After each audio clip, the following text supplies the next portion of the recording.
Good morning. My name is Joseph Jordan. I'm a court-martial defense attorney specializing in the defense of service members in the 5 services. I also deal with officer elimination boards, and that is the subject of our conversation today. What is an officer elimination board? Well, it's an administrative measure designed to eliminate officers from the military for any number of reasons. It could be because you received a memorandum of record that's adverse in your fish, you received a referred report, you received a bad evaluation. In the Army, you call them a referred OER, if you will. And we're seeing more and more of this.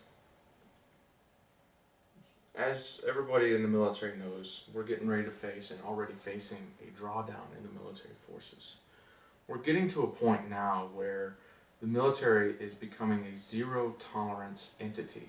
In other words, there's no second chances. You screw up, that's it. You're out the door. Now, why is that important to you? Well, you say, well, I might be facing an officer elimination board. I can go to my military defense counsel and I can handle my case. Well, okay, good luck with that. The issue that you're going to find is most of your military defense counsel have no idea how to even handle a officer elimination board.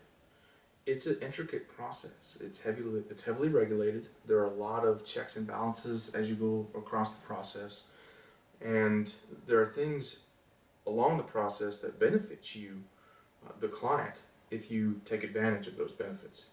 And you don't necessarily know what they are unless you get a competent, experienced defense attorney that knows exactly what to look for. So consider your options carefully as you look for an attorney to represent your interests. Measure your interests. Figure out exactly what it is you want to get out of the process. And that's how I'll design your defense. The other thing that you need to remember with officer elimination boards is you're not a priority 1 client. You're a priority 2 client. And that means you're not going to get the same level of interest as a court-martial case would that's already referred and going to trial. So consider that too as you look at whether or not you want to stick with your military defense counsel or you'd like to hire a civilian military counsel like myself. If you have questions about officer elimination boards or you might be facing one, give me a call at 254-554-1860 or email me at joseph@jordanucmjlaw.com. Thank you.